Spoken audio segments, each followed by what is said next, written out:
Hello, everyone. Welcome back to Streaming Alchemy. I'm John Mahoney, and on today's show, we're going to take a look at a Vmix preset session that would be perfect for doing remote demos, live presentations, things that would require you to manipulate a lot of different elements to communicate a message or a value proposition to clients or prospects. So before we get into that, I'd like to invite everyone, please, if you have any questions, have any comments, just post them below and we will get to them here live on air. Also, if you'd like to join us live on air and be part of the show, we have a link posted in the show notes and in the lower third here. So we'd love to have you on. And if you connect there, somebody from the studio, we'll get you on with us. So let's get started. So first, I want to just jump into a quick comment. We have Wolfgang Bolger said he's curious about what we're doing.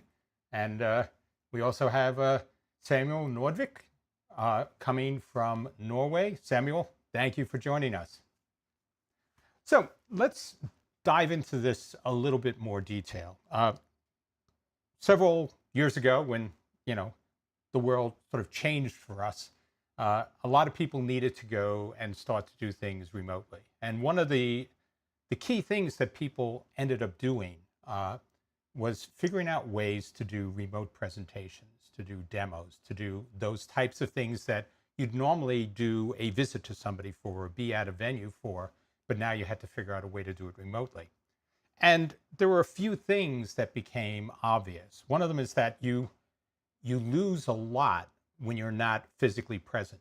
Things that you would cue with your body, how you presented things, just the sort of scope and context. I mean, just seeing a screen, an image of a screen doesn't necessarily do a good job communicating everything that goes in around a product or an idea or something that you want to talk about. So on today's show, what I want to do is deconstruct the Vmix session that we're using here at Gnural Net for doing demos of our LiveToAir product. And hopefully, as I go through that may give you some ideas for how you could integrate this into your productions. So the first thing I want to talk a bit about is let's talk about physically what this setup is like here. And if you look, we're doing our demos on two systems. So over on my left-hand side here, so if we sort of switch to my Vmix output, I have here what we use for all our clients joining the show. We have demo clients that we use for everything. So this system, it's a full system that's running here separately. This is the system that we're using for our remote client system. And then what we have over here is the same system that we use for Streaming Alchemy here, but this is broken up into a much more powerful system that has 4 monitors attached. And what we usually do is we have Vmix sitting here on our left monitor, and that's how we control everything for our presentation or our demos. We have our LiveToAir product running on the right monitor. And on this monitor right over here, we have normally our call-in manager system. So that would be sort of the whole flow. Guest over on the side on the first system, the call-in manager to LiveToAir with the system to control it. And the system that I have sort of right in there, that monitor you see there, that's all part, these 4 monitors are all part of one really hefty system. And that is where we connect with our remote audience. So this would either be Zoom or Teams or WebEx, any one of those systems. We would usually run that from here. So this gives me the ability now to sort of have full control of everything that I need for our product demo, and then also have a place to look right at a remote prospect or client as I'm doing a demo. The other thing you'll notice is that we have multiple cameras here. So if you look right in front of me, we have a camera that's sort of sitting directly in front. That's our main shot here for Streaming Alchemy. I also have a side camera over here, and you see we have a little reference monitor under that. So if I look over there, I can still make sure that I'm centered. But that could also be a picture of the client. So you have different ways that you could set this up. And I also, right over here, have a third camera that we use for sort of an extra shot if we need it, but also that has a teleprompter on it. So that would allow me, if there's something that I need to cover that's going to be very scripted, that needs to have particular points, I can always go to that side camera. And so the goal here is try to create a space that I can operate in, but that has all the utilities, all the tools I need to still create that stronger connection with somebody who's engaged with me remotely. So all of the things that we use here, we have a camera that's sort of right overhead that we use for all our, downward shots if I'm doing anything. So, the shot of the side desk is from our overhead camera. For the show, we added another camera yet to get this sort of desk shot. But, we normally use the 4 cameras for everything we do with demos. So all of the computer screens are coming into Vmix via NDI. So we actually have a lot coming in via NDI. We're using, the NDI screen capture. And so that's pulling in 3 of the 4 monitors here that we're using. I also have NDI screen capture running on the side computer, so we get to pull that in. When we do LiveToAir demos, we can use up to 6 inputs for what we do for demos. Even though the system does 12, we're only using 6 of those. So we take those inputs and we're taking those in all NDI. And you can see that that's everything that's going right across here on the bottom. Those are our NDI inputs. And out of this, we have a couple of miscellaneous NDI feeds coming in. But out of this, with all the NDI coming in, we now have the ability to start to composite, stitch things together in really interesting ways. So the next thing I want to talk about is how we organize the preset. But before I do that, we do have some more comments here. So we have Paris TV from Argentina. Hello, thank you for joining us. Hopefully I said the name correctly. We have Jawad. Thank you, Jawad. Always great to see you here. Thank you for joining us. And we have Wolfgang saying, a super setup and a great structure. So, one of the other things, so thank you, Wolfgang. We have David Brady. So, is your NDI LAN separate from your streaming corporate LAN? Excellent point. Yes. So we have a separate studio network that we use just for, the studio infrastructure. So our video feeds, some of the audio, a separate Dante network. And that all goes back to a 10 gig aggregation switch in the back, which then goes out over its own network connection, internet connection. So that gives us sort of complete isolation, different subnets, very, very, distinct between the corporate and the studio. And that's a good point. If you're going to do this, for a lot of people, if you're doing this part of more of a corporate exercise, you clearly have some limitations because you're not necessarily going to be able to have a totally separate network. But, if you can, at least, you may be able to take and have the computers that you're going to use here all together on a common switch that you could then, feed and uplink to your main corporate network. So there may be ways you can do this if this becomes something you're doing all the time. But yeah, NDI traffic can be pretty heavy. So, you need to have, like for what we're doing here, we have, 10 gig switches out of all the main systems that have all these NDI feeds. So let's see, we also have Fusion Plus TV has joined us from the UK. Fusion Plus, thank you for joining us, and glad you like the setup here. That's it's taken us a while to sort of refine this and get it to the point where we're comfortable doing these types of productions with it on a consistent basis. So let's talk a bit now. We'll dive into the Vmix session that we have, so the preset set up here. And so if we can do that, we have things split up in a few different areas. The first are the individual assets that we're bringing in. So when we think of it, before we start to look at anything around how do I layer and composite and do, multi-box shots? Before we think of anything, it really comes down to first thinking about what are all the inputs that I'm going to need as part of my presentation structure. So we have that under this tab, Assets. And so what we have is we have multiple cameras that we would have here. We have the individual feeds of the screen captures coming in for each one of our components in LiveToAir. So the guest interface, the call-in manager, and LiveToAir itself are all there. We have all the individual feeds that we have coming in from LiveToAir. And then I have my overhead shots, which, definitely, these things can work for us. Most people probably won't need that, but when we do things that are sort of more descriptive of a setup, that comes in really handy. And the other thing that we have here, and it's just a good little reference point. Let me sort of click on this, put it up here. We always, if you're going to be dealing with people and you don't have sort of that easy business card, putting something up, especially when you get to the end of, a show or a demo, that just has all the contact information, maybe some follow-up details that they can use.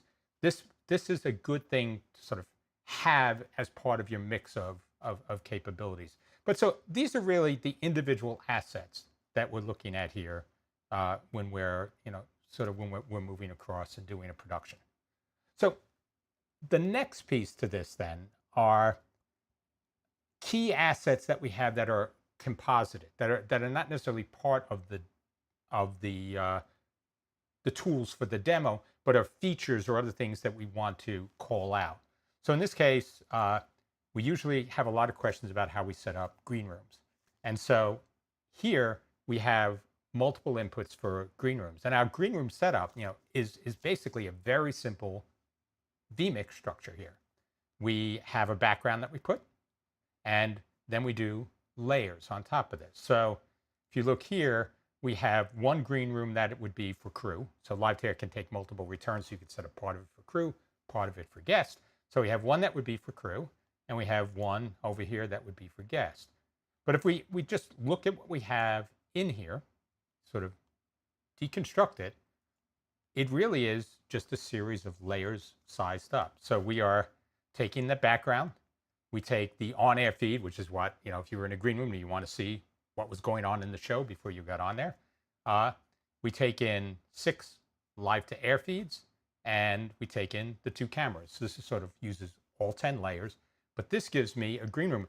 And the great thing, if you think about this, when you start to work with Vmix, is having these types of layered things together, make things really simple. This is just one input now that I need to send out because I've taken the individual assets and composited them in a good way for right here. And, the same thing we do over here with the other green room, where it's just fewer elements in play. But so when you think about, that's another thing to think about. What are key features or capabilities in my product that I may want to call out that could have different, layers or other elements that I need to put together? So the third, and probably where we spend the most time when we're in a production, is what we call our combination shots. So for us, when we are talking about LiveToAir, we always talk about it in the context of sort of a flow from the guest to call-in manager to the LiveToAir system itself. So what we wanted to do was create something that really had all of these core elements illustrated. And we did that first. Let me sort of pop this here. I'm going to put it up here so you see. So let me actually move this to the right tab here. So this is one shot that we use, which has all 3 elements in it. It has, and you can see in a layout now, it gives me a way to talk about LiveToAir as a system intelligently. And this is really important because when you're talking with somebody remotely, they don't necessarily have any context to understand what you're describing to them. So building these pre-composited shots, which allow you to show different elements that may be important. And some of these could just be diagrammatic. You may just want to sit there and say, I have a big diagram and I can use that, which is fine. But always keep in mind that what you're trying to do is communicate a message to people. And unless you have these types of shots inside of your system, inside of your presentation, it's going to be very difficult for somebody remotely to necessarily come up to speed. And more importantly, what you want to do is you want to level set this at the beginning to make sure that you sort of are all in sync, and that it's not like 15 minutes into your presentation that the guest is starting to figure out, oh, this is what they're talking about. Now I get it. But, lead them through the process in a logical order. So we have shots like that, but we also have these sort of simple 2-box shots. So if you let me cut over here. So these are shots that we have set up where I show, so this sort of goes from the guest interface to call-in manager. And then, we have shots which show, let me cut this. This is sort of call-in manager to LiveToAir. And, so when we have these composition shots set up now, it's easy for me to lead people through a progression that is taking place in our product. And so when you think about what you're doing for whatever you want to demo, sort of keep that in mind. I almost, as you create a script for your demo, sort of lay this out almost as a set of components and how somebody would normally walk through them or use them through a normal, natural workflow that they would have for your product. And that can help inform how you'd want to set up these types of multi-box, composited shots. Because I think that's really important. You're always going to be at a disadvantage to having somebody sort of seeing everything live. But by doing this in an intelligent way, I think you can really close that gap and make it a really effective way. And in some ways, have even some advantages because you're controlling how all this goes. And we'll talk about that shortly. So we also, in all of this, have, if we come back to the individual, the individual assets, because you have the individual screens. Let me sort of just, so I can jump in and I can show people any of these screens and sort of walk people through it. I now, between the composited screens and these individual shots, I now have the ability to really go from very high level where they see the entire context and tunnel into a workflow, then tunnel into the detail of any one of the components inside that workflow. And that's, when we thought about it, that's really how we built this preset around those structures: individual assets, composited assets, and then sort of the flow around that. So let me sort of jump over now, and I'm going to go back to see if we have any more questions over here. So let me see.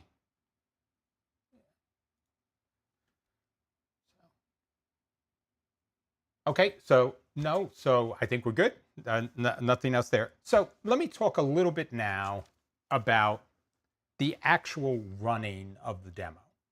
And this is a really good shot to capture this, the start point. Anytime you're going to do a demo, I think it's really, really critical that you start with a visual of you, like you talking to the individual. Everything you do when you talk about a presentation or a sales pitch really deals with making a connection with the audience. So when I'm talking, it's very important that I'm looking at you, that you are seeing me in a more close-up way, so that when I dive in and start to talk about product, we've at least had a chance to have some level of human connection, albeit sort of in a remote context. The other thing is that I do have multiple cameras. So if we talked about that. So I have the ability to do different shots. So sometimes that can be useful if I'm breaking things up, or if I need to face a different screen, having another camera there can be really valuable. So that gives you, you have to think first about that human element. And there's another piece to that that's absolutely critical. When you start any type of presentation or demo, you need to sort of, what they would call, read the room a bit, get an understanding of what people are looking for. So in a demo or a product focused thing, a lot of this could be done by just asking out, what's important to you? What are you trying to solve? Uh, in looking at our product, what would this product need to do for you? And that gives you a sense of the priorities that somebody has when they're coming to talk to you. So that's very important. You don't want to just go into a script and think of it as, okay, I have my 15 points I have to hit and that's it. For a guest or a remote participant, that can be very, very frustrating. And you also don't necessarily have the same ability to sort of read their emotional vibe. Am I connecting? Am I frustrating them? Do they want me to hurry up? So in addition to getting that sort of temperature reading right at the beginning, it's also important to have breakpoints within your presentation where you stop, take questions, and let that remote guest steer you. I have some questions about this, and use that to sort of feed into what you cover next. Maybe do a deeper dive on something already covered, or frame what you want to go into next as a way to answer their questions, and not simply sit there and go, I just have to read through, my bullet points, because that's a killer. So the next thing, and it may seem trivial, but it is really important, especially in the technology field. We tend to have a vocabulary we use when we're talking about things. And that can be confusing for some people if they're not familiar. So anytime you're going to use a term that you think could be sort of at the edge of where somebody might understand it, without being condescending, try to find some way to contextualize that term for people. So if, I'm talking about guests for a show, I can turn around and say guest and point people to the side system and say, so our guest here is, going to see this all from a browser. So however you want to do that. But what I'm doing now is I'm establishing a vocabulary, and then I have to be consistent with that. I can't call them a guest and call them a remote participant and call them, the remote interviewer.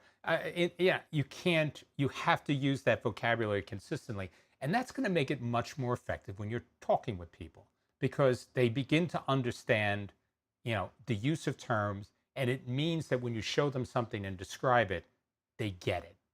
They can follow the course of the discussion. And so that, like I said, it may sound trivial, but it is important, especially when you're dealing with technology subjects. So let me show a little bit here about, go with this 3-box shot, because that's really the second shot that I use. Yeah, so let me just do this here. So our 3-box shot. Oh, I got all my comments up here, so let me just switch this back so it makes it a little easier. This allows me, when I'm talking with people now, to create that macro context. So I always sort of start by saying what I have. I have mice on these systems, so I can just wiggle the mouse to sort of indicate where people are. So I always have the mouse active, so it becomes my pointer and can draw attention to different things. But the other thing you get to do here is this can help a lot with sort of the overall vocabulary that we talk about. And it can be great for showing things that are more demonstrable as a workflow. So in this case, if I came in here, so let me just do this. If I come in here and say, okay, I'm going to connect with this remote guest up here, and I bring them in and connect. Now when I'm talking, you see right away, you see both systems interacting with each other. And that gives you a really great way to sort of talk through the flow. And, you can go through all the features. And if I want to jump in, I can actually just jump into, so this is a call and match. So I could just come in and say, there's the guest. So I have the ability to sort of move between these things and create, a way to tunnel in. But I'm starting from a point that provides that context. And that works all the way through. I'm done here and I want to send them over to the studio.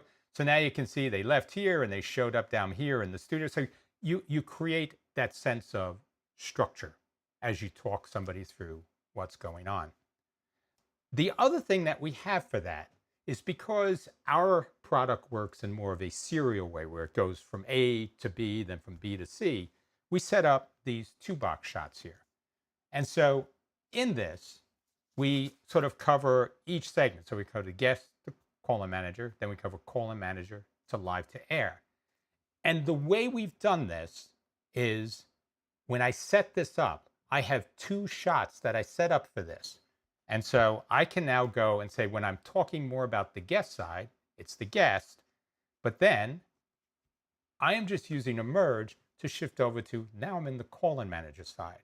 And I just sort of slide my video over to the side and I shrink one and increase the other. So you are limited in screen real estate. That's sort of, it goes with that. So you have to figure out ways to make the most without, sacrificing, visibility. Turn around and making everything tiny doesn't help. But this type of thing, what it is almost like, if you're in the video space, is a rack focus. I'm sort of saying, now you're focused on the guest, and now you're focused on call-in manager. I am also, if you notice, keeping a video up of myself, so I maintain that sort of human contact as I talk through all of this. The only time I don't necessarily do that is if I have the sort of the full screen of a single app. But then I usually will have a button that just lets me pull up a video quickly so I can sort of talk in a corner and then put myself away to go back in. But this is, we have this set up now for all of our components. So now when I'm ready to go from call-in manager to LiveToAir, you can see now I have it set up where call-in manager stays big, LiveToAir is small, my video moves, and then I just do the merge and I shift it. So this model that we're using, we've done that by basically setting up 2 different shots that have the same elements, just sized differently. So let me actually show you that over here in Vmix. So if we switch over to the Vmix here, I have, so this would be the call-in manager, the guest to the call-in manager. So I'm taking my main camera, I'm taking my guest, and I'm taking my call-in manager. That's it. And the element that I'm layering these on top of is this sort of purplish background here. So all I'm doing here is I'm taking these elements and I'm sizing them and positioning them for what I want in this shot. For the second piece to this, where I'm sort of on the other side, I have the exact same elements, but now resized and repositioned here. And what I do is I have, when these start up, so let me sort of go in here. When these start up, I actually have it triggered. So when this loads into program, this one will load into preview. And then all I need to do is actually execute a merge command between these 2, and you get exactly what you're looking for here. So very, very simple structurally, but very, very powerful in terms of how you can connect with people and sort of focus their attention where you want to focus it. So the other piece to this, and this is probably incredibly critical for doing a successful demo. It has to be easy for you to do. Your goal is not to be an operator. When you're doing demos, you're giving presentations, you're not a TD. You're sitting here saying, I'm actually talking to somebody and I'm communicating with them and I'm reading them and listening to them and sort of having a back and forth. You need to make these mechanical aspects to this as simple as possible. And so we definitely dig into automation for all of this. So I'm going to swap over here. So let me go here and sort of, oh, sorry, the wrong, see. So everything we have, so maybe we can just take this full shot here. So everything we have for this demo are set up as shortcuts. And so you can see I have my different cameras, and that start point, which I deliberately made into something very different, is my 3-box shot, where I use that as my framework for everything. And then I have my individual shots for the 3 elements in LiveToAir. I then under that have my 2-box shots. So these are my combo shots where I go sort of the guest to call-in manager, and then the call-in manager to LiveToAir. And I also have one for guest to LiveToAir because those 2 systems interact as well. So that gives me a way to show it in the same context. And then I have other things that I use for parts of what we would discuss. So let me just, one of the things, so right now I have this set for programs. So this is saying just shoot whatever is sort of you see up here in this window. The other thing I have though, because people always ask, is how do you set this up in Vmix? So I actually also have a Vmix Ui button, which lets me jump in, and then I can dig into things that we set up. And this is especially around things like the, for over here in the green rooms. People are always trying to understand how you set up the green rooms and do this type of stuff. So this is something that it allows me to do a dive in. And the way I do this is I set this up so that I'm feeding Vmix output number 2 into my remote Zoom or Teams or whatever. That's my virtual webcam, and I turn on external for that. And what I do with this button is I change that to say either send out whatever's coming out this output, because that's what I want, or send out the Vmix UI. Why do I do it that way? Because if I send out the Vmix UI through Vmix main output, I end up with that sort of echo effect where it tunnels in and does its whole, smaller and smaller versions of the same thing going all the way back into infinity. So in order to be able to do that without sort of that distraction, we set this up so I am toggling what I'm outputting, either the output of Vmix or the screen capture of Vmix. And it allows me then to have different things set up. So when I'm doing this, I can come up here and in the demo, I can be switching things around and saying, okay, cut between this. And it's not changing what you're seeing. You're still seeing the Vmix UI. But if I go back and I press the program button again, now you're seeing whatever's coming out the Vmix program.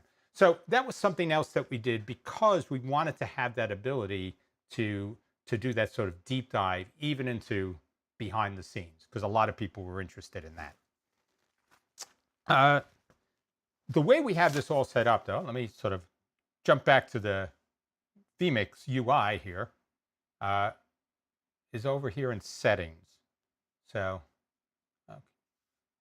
if I go here,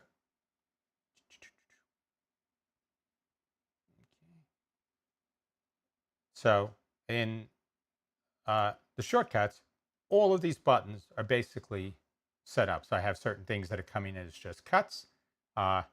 These are all the merges. So these 2-box, these 2 frames where you slid between the 2, that's all coming in. Those are all set up as merges. I do have things for overlays because we do show dynamic titles because we write title data out so people can you put a guest in channel 1 and I can show you that when you change the guest, the titles automatically change. So you have different things for overlays. And, we always have things for, sort of showing context. So this is sort of our side desk, the stream deck, those sorts of things. Those are set up as buttons. And here is where I mentioned we swap the output to. This is it. So we go in and either I'm showing the program output or I'm showing the Vmix UI. And so, again, these things are fairly straightforward. It's just there's a set output too. And I can say, I either want to show the active, that's basically the Vmix output, the actual program output from Vmix, or I'm in here and I'm showing one of the inputs. And in this case, this is a screen capture of the Vmix screen here. So very simple stuff to do. But when you put it together, then it really makes sense for how you can show all this stuff. The other piece in this, so since I'm sort of here, which can really help. Sorry, it might help if I click on the correct screen over here, is I have right down here a little mute button. And there'll be times where you're going to have to cough, or you're going to have to sneeze or something like that. So the way to handle that in demo is to go to something full screen, which doesn't have you press the mute button and sneeze or cough or burp or do whatever it is you need to do, or grab a glass of water, if you're sort of choking. And having that mute button there is really, really helpful. So that's just another thing to consider when you're sort of building your preset. But I think the most important thing in all of this is that these are really just foundational things. We're not talking any advanced automation or anything like that. Everything that we've shown here is really, just layered inputs, merge, a couple of shortcuts to set, to basically set the output. They're really very straightforward elements here. And so the most important part when you build this preset is really all the stuff we talked about at the beginning. Think about how you connect. Think about how you focus attention. So, that's where we did that Zoom stuff. Think about how you tell a story. Like, what is the story of your product? What's the story of your presentation? And make sure you have the elements in there to support it. And, finally, use automation in a way that allows you to be focusing more on the user, on the audience, the guests that you're going to be presenting to, than on the technology. And this can be used remotely, but it can also be used live. I mean, so you could be sitting here saying, I've got, a little Stream Deck, maybe on my phone, because they have Stream, and I just have a few buttons for what I want. And I could be doing this, to a presentation up on a wall somewhere. So a lot of different ways to do this, but think about that as you're working with people. Now, what is it that you really want to see, and what's the best way to tell that story? The other piece in doing this is think about this as a set of different paths you can walk down, because if people are interested in certain things and not others, you don't want to build a preset that sort of locks you into one path. So in this case, I can jump to any level here. I can jump into an individual product. I can jump to how different pieces interact, or go through sort of that top level, or just talk to somebody. And all of those things are just a button push away and don't really depend on having gone through any sort of prior narrative to get to there. All right, so let's see. We have a few more things. So we have Very Scott has come on. Yeah, thank you. We're glad you appreciate LiveToAir. There's a lot of people that have put a lot into that. But hopefully, hopefully this gave you some examples that you can use for how you would actually want to set up your own, presentations or demos. So let's see, we have Aziz. Thank you, Aziz, for joining us. He says he's still operating Vmix alone for this show. Is there a way to have a second operator on the same computer to make it easier? So quick answers. First, they don't have to be on the same computer. So that's I'm glad you brought this up. So in one case, you can set this up and say, yep, I have this. I can have Stream Deck, or my Stream Deck with any one of the sort of other control surfaces working off of Vmix and having somebody else do that. The other thing in Vmix, let me see if I can just open this up here. So let me see. Give me a minute, and since this was asked.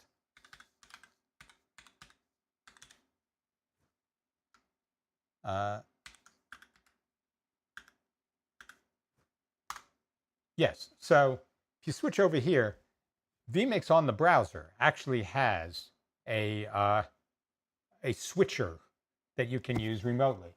So at the same time that I have this, you can have somebody else on a browser just go in here and let me see if I can. So you could go here and you can see I'm over here clicking on the browser. I'm not doing anything on the Vmix UI, so that's over here, and I'm just here switching between things. And they have all my inputs here and everything to do. So if you look here, that's just me switching things up here, and nothing nothing special has to be done on Vmix. So you could have a remote operator do all of this between a Stream Deck and between the sort of remote browser interface that is available for Vmix to do these types of things. So what touchscreens do I have on the desk? So yes, these are touchscreens. I don't necessarily use them that way. So this is Samuel. Samuel, thank you for joining us. These are ViewSonics. I apologize for not remembering the numbers here, but these would be all, you know, touch capable. So I don't think it's set up. Yeah, I didn't set it up for that. But if you look it up, they're the great thing. Let me see if I can actually get a shot over here. So to do this side dash, so I could show you. If I go over to the side dash shot, I mean, this is the way it's set up here. And what's great is that these monitors actually are really, really flexible. So I can set this up for anything I want. I could just move it at that angle. You can also turn it and push it really low so it can act sort of below camera as a reference monitor. So all of these would do that. I'm sorry I don't remember the exact number, but if you go on to the ViewSonics site and look at the ViewSonics Touch, you'll see it with this sort of nice swivel base, and they are great for all of this. So we also have Jeff Fitzgerald. So Jeffrey, thank you for joining us here. So he says, one of the big challenges for me is managing Windows locations. Is there an app that will remember locations when you start an app? So one of the things that I would recommend that can make your life easy, and I don't have it set up here, is something called Power Tools. What Power Tools will let you do is set up grids on your screen for how you want everything sized and positioned. And within those grids, all you have to do is take any window, hold down Shift, I believe, drag it, and it will snap it into that piece in the grid. So it makes it really easy to do this type of, you know, layout management inside of Windows. I mean, the other thing, it's Power Toys. I'm sorry, I used the wrong term here. So Power Toys, and that, you know, that's from Microsoft. So you can just download that and install that. But that gives you a lot of flexibility. In addition, though, you also have, like, if I just show the screen over here, you do get some basic things where if I take and I, you know, drag something to the side, it can give you sort of these snap positions, and, you know, you can turn around and say, I want, you know, to put sort of this next to it with the comments. And so you could do things like this as well, where you have this, you know, simplified layout. But Power Toys is probably the best way to do it, and definitely would use that for the types of layouts I think you're trying to deal with. But that's probably the best set of tools that I know for handling this. So let's see. So Aziz has come back and said, the Vmix structure for a remote operator is not very nice. It's very easy to click on the wrong button. I agree. I mean, it's not perfect, but there are lots of other things you can do. I mean, the Stream Decks are great for this because you can have a Stream Deck remotely. You can use things like Central Control or Companion. You can do scripting. So you could actually set things up where you create your own sort of interface for all of this. I know there are also utilities out there that allow you to do these types of layups and map sort of web triggers to them that will let you do a lot more in Vmix. So there are different ways to do it, but I think between something like that and your Stream Deck, you can pretty much cover everything you want. And always, you know, like, not for nothing, but you can always take and add a second Stream Deck whenever you need to, and you know, just sit there and go, okay, I got, you know, a full wide screen of things, plus, you know, additional control surfaces and things like that. So different options. It may not be perfect, but, you know, that is something you definitely have available. And there are also control surfaces that people have mapped to Vmix, where you have sort of a traditional, you know, T-bar and, you know, all the push buttons for program and preview and the transition. So different ways to do that as well, if you wanted to, where you could have somebody remotely handling this. And the reality is, if this is something where that person remotely is going to be the main operator, which I would recommend. If you have a second person in there, I would probably have them become the main vMix operator. I would turn around and say, just put a Stream Deck on for your presenter or your your host for something, and they can control what they need to, but the bulk of the switching can take place at another location. But it's all network based, so you don't have a lot of things that you need to worry about with that. So let me say, we have a lot of questions. So what I'd like to do is let me sort of wrap up the show part of the show here, and we'll jump into the post-show hangout, and I'll go through the rest of these questions. But I want to thank all of you for joining us for this. Hopefully you found it useful. Next week, I am not going to be here in the studio, but what I'm thinking about doing, I'm actually going to be at Jeff Fitzgerald's studio next week. But what I'm thinking of doing is potentially, if it makes sense, we could do sort of an Ask Me Anything style show around streaming, where we'll throw it open and people can just ask us questions live, and we'll go through and give opinions, advice, share what we know. So if that looks like an interesting show, let me know in the comments. But we are probably going to do something like that if we're able to pull a show off next week. But until then, if I don't see you in the post show, thank you for joining us, and we'll be back in a second.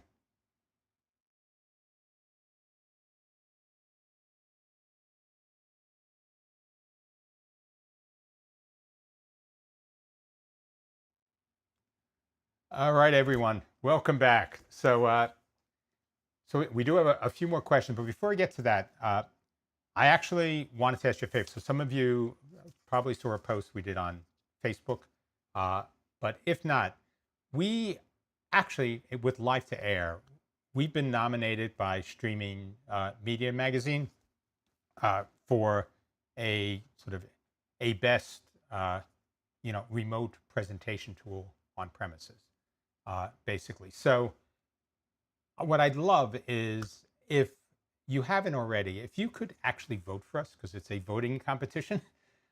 So we set up a page on Gnural Net that has the walkthrough of what you need to do to vote. So it's pretty straightforward. It just sort of gives you a simple walkthrough for it. So if you could, I would really appreciate it. Getting recognition for this would be really a big boost for us. And we're always looking for ways to be innovative, and having that sort of visibility could definitely help us. So I'm asking that as a favor. So if you feel comfortable doing that and have the chance, just jump to that link there, and that's also in the show notes. But we'd really appreciate your vote for LiveToAir. So thank you. Okay, so let's get back to the show.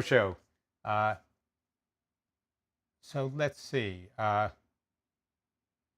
So Jawad was saying he's usually presenting solo, but when he has a co-presenter with two mics, but he couldn't get the headsets to work in Vmix.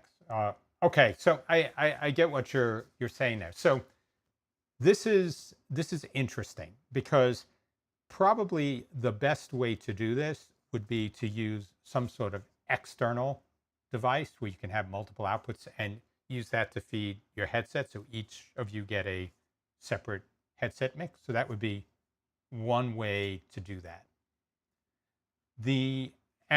So that's, I actually have something over here, so you just sort of pull it up maybe. So something like this, where it's just a USB connected, but you have multiple outputs that you can use. And you could certainly dial these in to work with headsets, and just sort of have some sort of headset amp that is fed out of this from for the different headsets. So you could create two separate mixes. So that would be one way to actually do this. So let me get back in here. So another way, if you have a mixer or something like that, the audio would be live in the mixer. So you don't have the same latency with analog that you do with digital. So another possibility would be to take the headphones out of the mixer and get that, what you're hearing in ear before you even send it into Vmix or do anything else. So when you feed that out, you just have one audio feed that both of you are hearing on headsets. And that would mean that you can hear each other. You'll hear yourself, but it will be in real time. And for some people, they actually want that. When they are talking like on stage or on a set, they want to hear themselves in real time in their own ears. So that sort of thing is another option for doing that. But Vmix has a lot of flexibility for how you can set up the different mixes. And we talked a bit about some of these things in last week's show, but I think there are lots of, if you need some help with setting up something specific, just, shoot me an email or send a message through Facebook or, however you want to connect. There's lots of ways to reach me. So, just connect that way. And I'm happy to help you with something more specific. So let's see. We have now Karsten Schillen. Hopefully I've said your name correctly, Karsten. He often has an operator for audio, by a Behringer controller, and another operator for video on the same machine. So yeah, I mean, there are lots of things you can do off of a single machine, especially when you have control surfaces. So a while back, we did a show where we looked at the Behringer X-Touch and how that could work, where you could control all the input levels on Vmix. When you do stuff with that, with things like central control, which has just come out with their 3.0 version, so if you haven't checked it, look at it. It's actually really, really slick here. But you can set these up then so that you can have multiple stations operating off of a single system. And, you have different outputs. So if people needed to see different things, different screen captures or whatever, so they could see what was going on, you could give them those types of views so they could have a monitor in front of them, monitoring what they need to see. So, the other thing with Vmix, so I know I'm going to annoy people by doing this, but I just dropped this out here. So one of the things that you can do with Vmix, we can sort of jump over to here, is that I can pull out the audio panel completely from the side here and have all my audio generating inputs just sort of spread out along here. So this means that even if I just had a second screen, I could have somebody over here, working with that to do the control. So there are different ways to do this. So let me sort of just put that back in the corner. So there are different ways to set this up. And everything that you do, the other thing to keep in mind is that you don't have to use one system for everything. You can use things like OBS, which is free. And if you have a second computer, you could have OBS doing certain things that you need to do that could require one operator, and you could be using Vmix for the main switch. So different ways to do this. And NDI has really opened up a lot of those possibilities for us. But thank you, Karsten. So let's see. So Aziz is saying, oh, no, wait. So we have David Brady is next. So, oh, okay. David was just talking to Aziz about using Companion. And yeah, that is a good point to make. Companion does have little thumbnails you can use, so you can control sort of the overall look of your Stream Deck. So thank you for sharing that, David.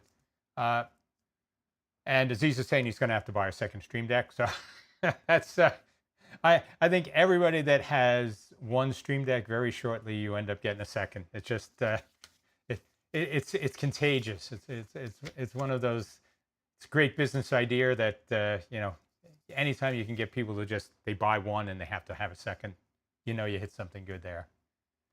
So we have Battle for Freedom is saying congrats, Battle. Thank you. There's a lot of people behind the product that we do with LiveToAir, so that's really a pat on the back to all of them. I just get to be the guy that stands in front of it. So but the real talent is sitting behind me here. So Aziz is asking, is LiveToAir our product? And yes, it is. So to the relationship between Gnural Net and LiveToAir, Gnural Net is a company I started about 10 years ago. We build LiveToAir. That's our core product, and we have different variants on that, some custom solutions, you know, large event-based versions of it as well. So that's our product.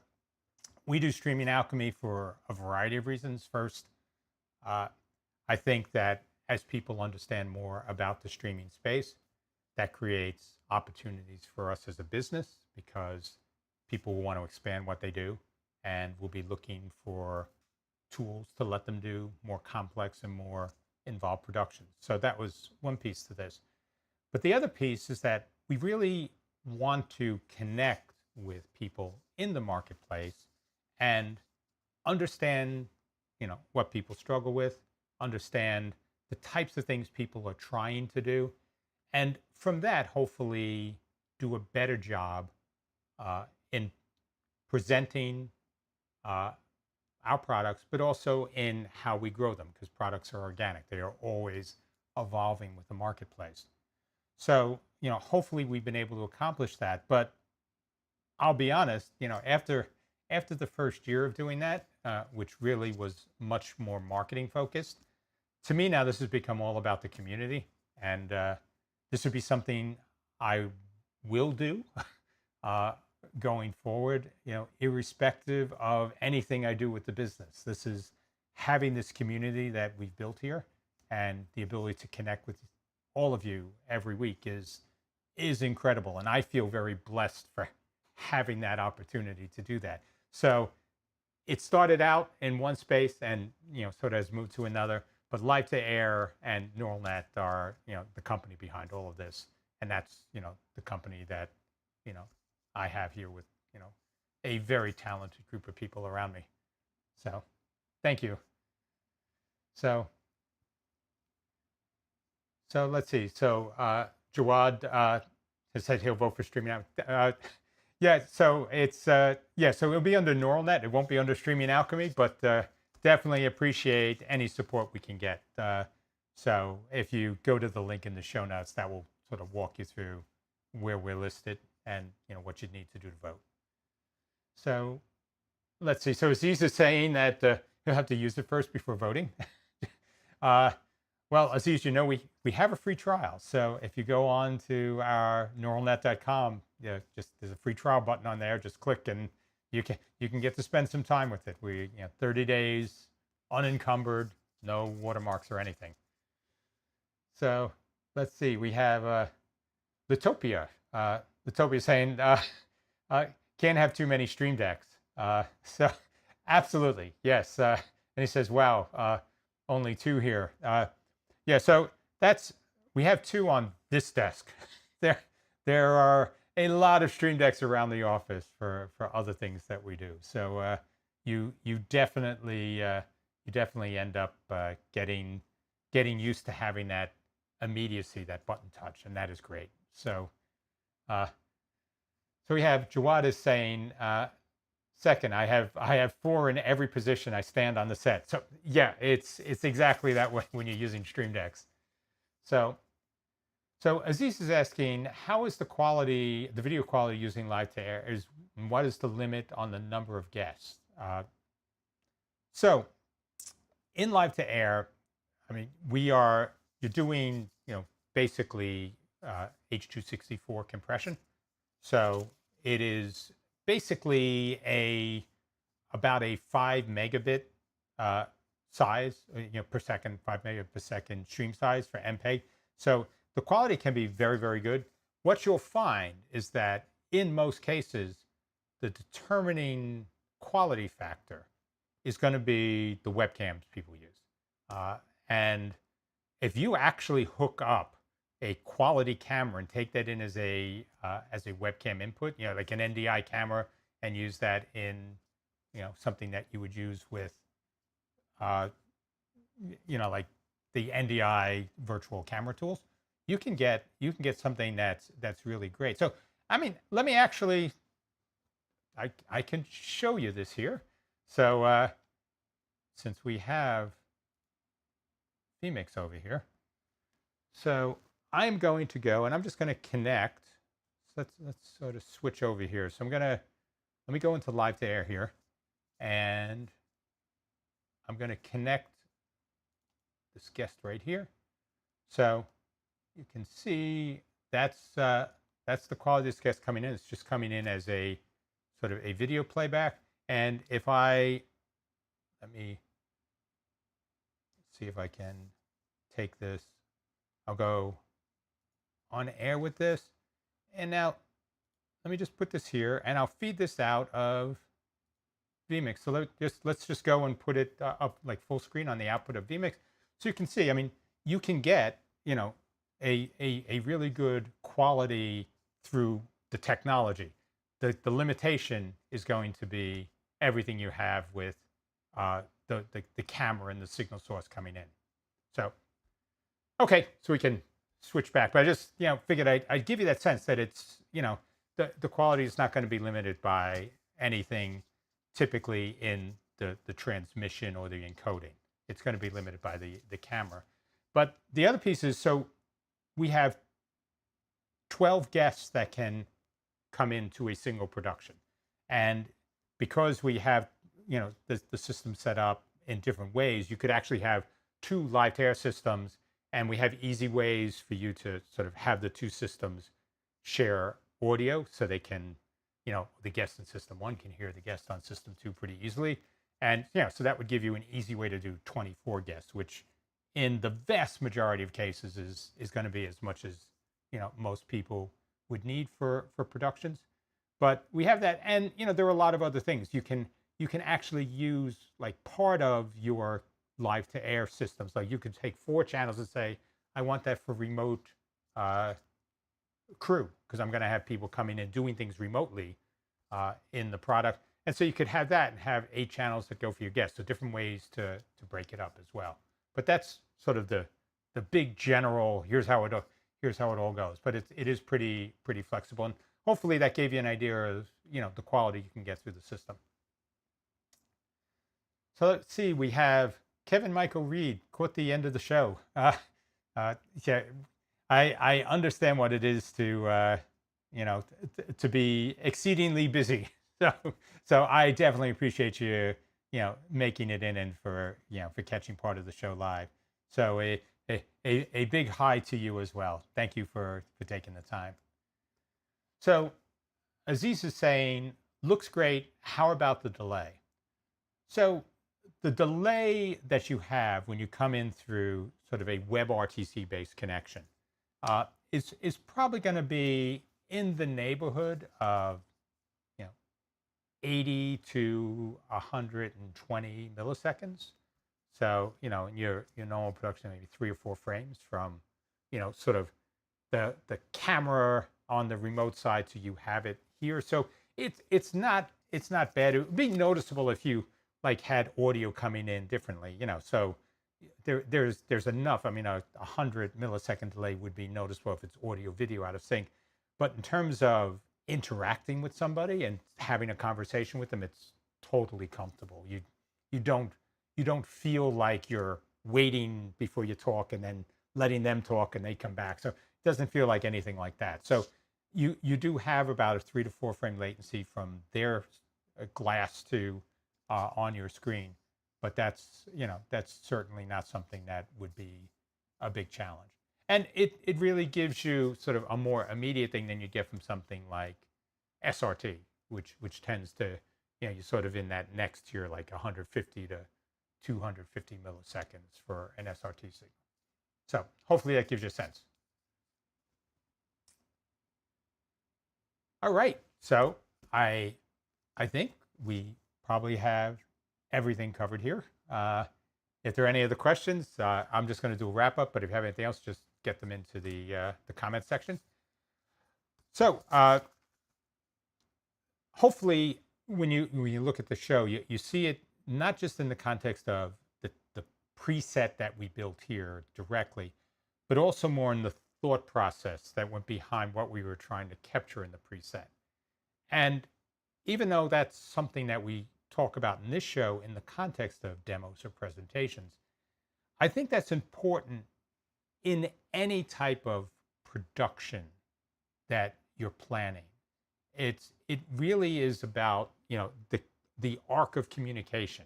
How do I share a story, share a message, share an idea in a way that sort of brings people along with me and, gets them into a point where they can derive some value from that. And I think every time you build a session, that should be part of the thinking. What's the best way to communicate what needs to be communicated here?